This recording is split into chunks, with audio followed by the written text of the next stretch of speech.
En Iran, le fils du guide suprême va lui succéder. L'ayatollah Ali Khamenei, qui était guide suprême du pays, a été tué au premier jour de l'attaque américano-israélienne le 28 février. Mojtaba Khamenei, un de ses fils, a été nommé hier pour lui succéder. Le Canada et le Japon veulent renforcer leur coopération. Ils ont conclu un nouveau partenariat stratégique global qui vise à resserrer la coopération des deux pays dans de nombreux secteurs, dont la défense, les minéraux critiques, le commerce, l'énergie, la technologie et le climat. Les électeurs de 3 circonscriptions seront appelés aux urnes le 13 avril.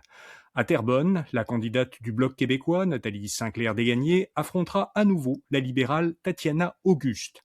Les enfants des demandeurs d'asile ne peuvent pas être exclus des garderies subventionnées. C'est ce qu'a tranché la Cour suprême du Canada.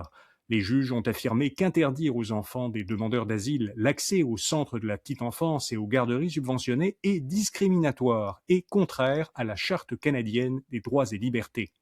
Le marché de la copropriété à Montréal penche maintenant davantage vers les acheteurs.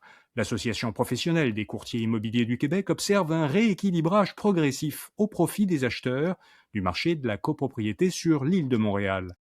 Burger King veut assister et en même temps surveiller ses employés par une intelligence artificielle. L'entreprise torontoise Restaurant Brands International, qui possède la chaîne de restauration rapide Burger King, a récemment lancé un outil d'IA pour aider ses restaurants dans leur gestion quotidienne. L'outil comprend un assistant vocal intégré au casque d'écoute des employés.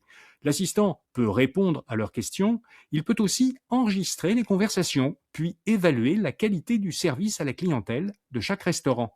Voilà, vous savez l'essentiel. Bonne journée et à demain matin.